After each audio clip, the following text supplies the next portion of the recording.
Hello students, welcome to the PNT coaching classes learn easily and smartly. तो आज हम पढ़ने वाले एक क्वेश्चन जिसमें बोला गया है state the rule to determine the direction of first magnetic field produce around a straight conductor carrying current, second force experience by a current carrying conductor placed in a magnetic field which is perpendicular to it, and third current induced in a coil due to its rotation in a magnetic field.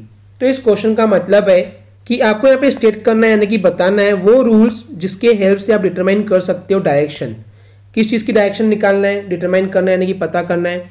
तो सबसे पहला जो हम बात करने वाले हैं वो है कि हमारे पास एक कंडक्टर है, एकदम स्ट्रेट कंडक्टर है, सीधा कंडक्टर है, जिसमें से हम इलेक्ट्रिक करेंट को सप्लाई कर रहे हैं। तो उस केस में इस कंडक्टर के अराउंड यानी कि चारों तरफ एक मैग्नेटिक फील्ड प्रोड्यूस हो जाता है। तो अगर हमको इस मैग्नेटिक फील्ड की डायरेक्शन को डिटरमाइन करना है, पता करना है, तो उसके लिए कौन सा रूल अप्लाई करते हैं? तो उसके लिए रूल होता है Maxwell's right hand thumb rule, जिसको इन डिटेल में हमने ऑलरेडी आपको पढ़ा चुके हैं। अगर आपने वो वीडियो नहीं देखे तो आपको देखना चाहिए, जिसमें हमने आपको बताया था कि राइट हैंड में थंब अगर जो है वो इलेक्ट्रिक करंट के फ्लो की डायरेक्शन को बताता है, और जो कर्ल फिंगर है, तो ये जो कर्ल फिंगर है वो मैग्नेटिक फील्ड की डायरेक्शन को बताते हैं। वहीं पे सेकंड क्वेश्चन में पूछा गया है कि हमारे पास एक स्ट्रेट कंडक्टर है जिसमें से अगेन हम इलेक्ट्रिक करंट को यहाँ पे सप्लाई कर रहे हैं। तो उस केस में जब हम इस कंडक्टर को एक मैग्नेटिक फील्ड में प्लेस करते हैं, और वो भी इस तरीके से रखते हैं कि मैग्नेटिक फील्ड और इलेक्ट्रिक करंट के सप्लाई होने की डायरेक्शन परपेंडिकुलर है, तो उस केस में इस स्ट्रेट कंडक्टर के ऊपर एक फोर्स एक्सपीरियंस किया जाता है। तो अगर हमको ये फोर्स की डायरेक्शन पता करना हो तो उस केस में हम कौन सा रूल फॉलो करते हैं? तो उसके लिए हम अप्लाई करते हैं फ्लेमिंग्स लेफ्ट हैंड रूल। इसके ऊपर भी हमने इन डिटेल में ऑलरेडी आपको वीडियो एक्सप्लेन की हुई है। अगर आपने वो वीडियो नहीं देखे तो आपको देखना चाहिए। इन डिटेल में जानने के लिए आपको फ्लेमिंग्स लेफ्ट हैंड रूल वाली वीडियो देखना होगा स्टूडेंट्स, तभी आपको ज़्यादा क्लियर होगा। बस अभी हम यहाँ पे देख रहे हैं कि अगर हमको फोर्स पता करना है तो कौन सा रूल को फॉलो करना होगा, तो वो है फ्लेमिंग्स लेफ्ट हैंड रूल।